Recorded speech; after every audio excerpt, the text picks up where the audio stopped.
Hi everyone. So today I'm going to try and make my case for index funds and dollar cost averaging. This is two key concepts that I believe in when it comes to investing in stocks, and I will probably split this into two separate videos in order for me to keep them short enough that people don't actually lose their attention. So to give some background, I returned to Hong Kong at around early January last year because of the virus and had a lot of time in my hands and decided to actually look into what investing into stocks is and the fundamentals about investing. And initially, I had zero knowledge in investing or in finance in general, and so I had to start from scratch.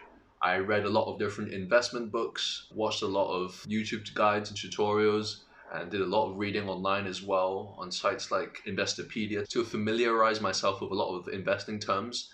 And I eventually also got around to trying to make all sorts of spreadsheets for the financial data for different stocks and companies, and even tried doing some analysis by myself, which is called discounted cash flow analysis, which is a very popular tool people use when they try to evaluate the real value of a company.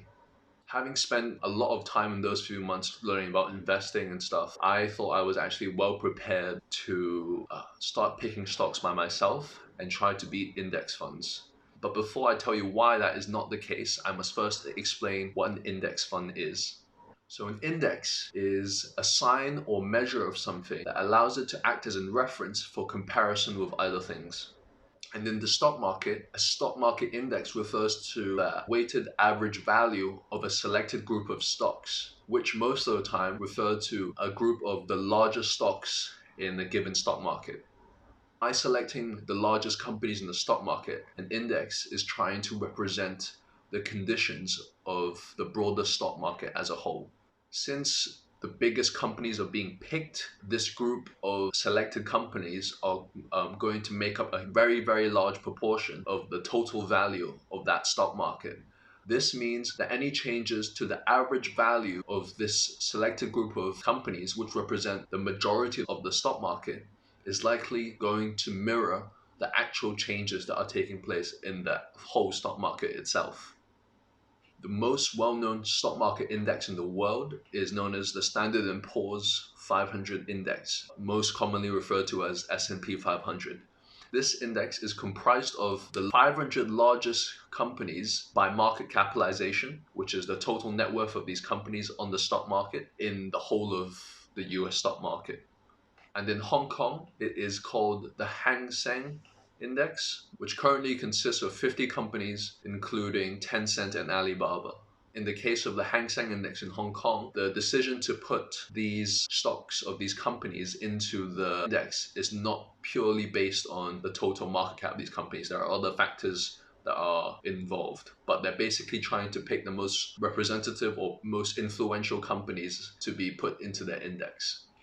Now, the first stock market index fund was created by a man called John Bogle in 1975. As its name suggests, an index fund is an investment fund that invests in almost exactly the same companies that are inside a stock market index in roughly the same proportions. For example, if a given index for an American stock market has Apple making up 20% of that index, then this index fund would also have 20% of its investments into Apple stock as well. As I said earlier, the goal for most investors try to pick their own stocks or investment funds to invest into is to actually beat a stock market index. The reason why this is because investing into an index fund is often referred to as the method of investing in the stock market that is associated with the lowest amount of risk. And this is especially true when we're looking at investing with a very long-term horizon. So the price of stocks are generally supposed to reflect the underlying value of a company, meaning the ability of a company to be able to successfully make money and generate income. The reason why people like to invest in certain companies is because they believe that these companies are better than other companies at generating income, and therefore they would want to buy a piece of a successful company, which causes the stock price of that company to rise. It is assumed in an index fund that represents the whole stock market that over a significantly long period of time, say 10, 20 years, that it is expected that the average ability to generate income by all the companies in the stock market to improve over a long period of time. This could be either due to better economic conditions where people are able to spend more money. It could be due to a company making a better product or providing a better service, thereby increasing their customer base. Or it could simply be due to inflation, where the price of goods naturally increase with the printing of money. And it is because of this assumption that the economic activity of the area in which all the companies are in is very likely to go up in the long term, that index funds are considered to be the safest type of investment in the stock market. Obviously, this is not the case for short-term investing, when people are investing with time horizons that are probably only a few months to a few years long, because in the short term, the price of a stock can fluctuate greatly due to good news and bad news or speculation around a certain company. Therefore, as long as you assume or expect the economic activity of a region to be improving in a long enough time frame, you can expect an index fund to mirror that and also go up in the long term.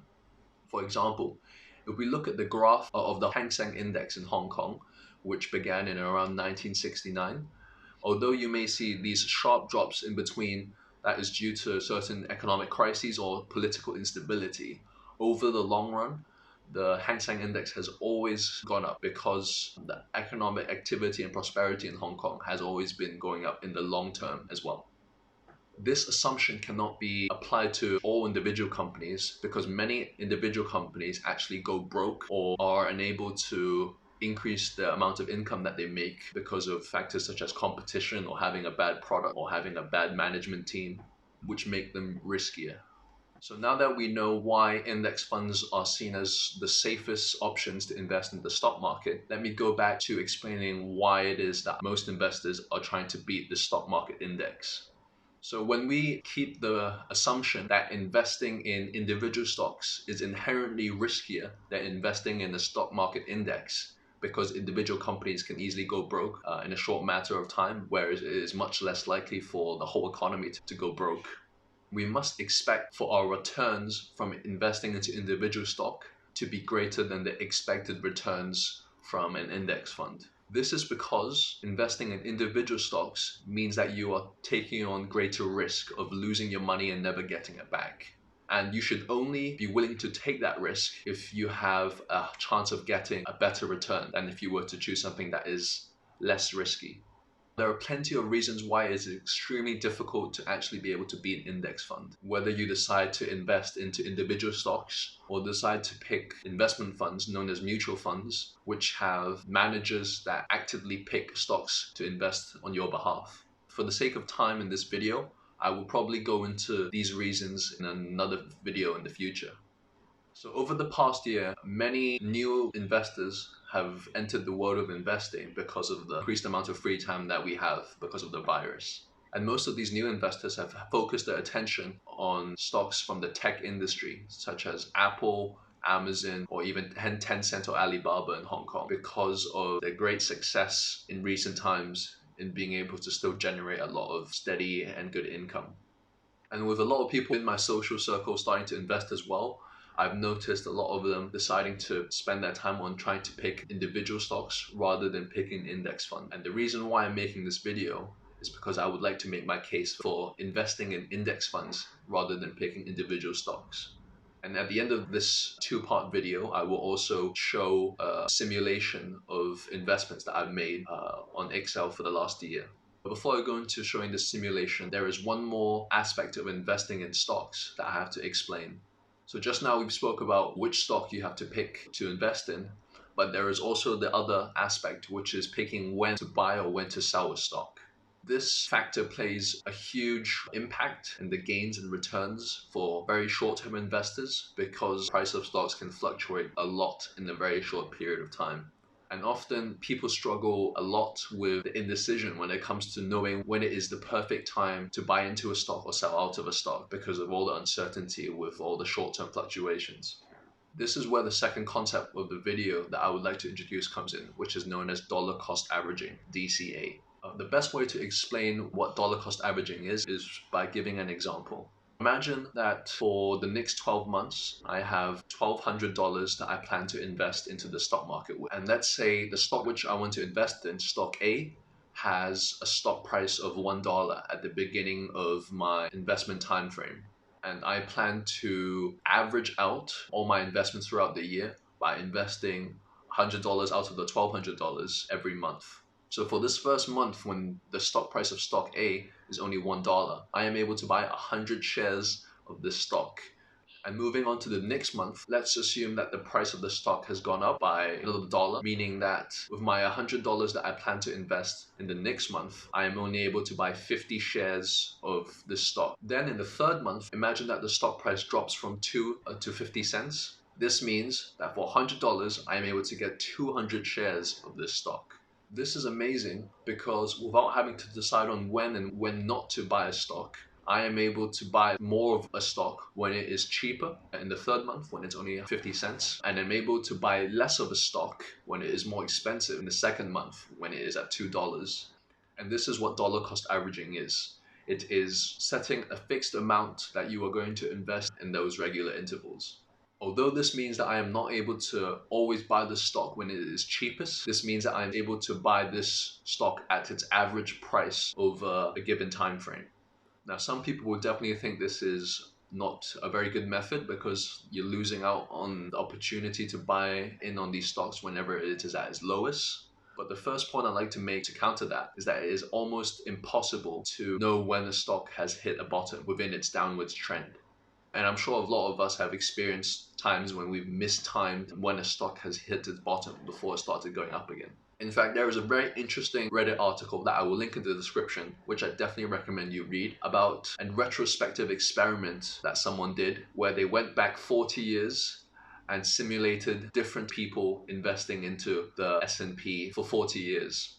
So in this experiment, there were 3 fictional characters, one of which invested regularly using the DCA method for the next 40 years. The other was unfortunate and only bought into the stock market whenever it was at its highest points. And then the last person who saved up their money and only bought in whenever the S&P hit its bottom.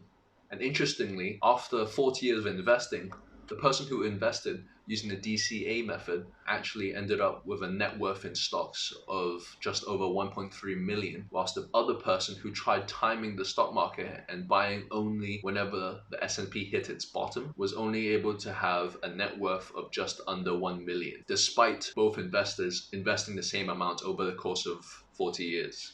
So this disproves the false belief that people can actually make more money by trying to time the market in the long term. And the benefit is not just with being able to make greater returns with the DCA method, but is also being able to do so without having all the anxiety and stress that is associated with trying to time the bottom of the market, which we all know is impossible. So I will leave the rest for the next video, but I do think that it's very important that I first explain what an index fund is and what dollar cost averaging is, because these are 2 investing concepts that I strongly believe in. And thank you for watching this video, and I'll see you next time.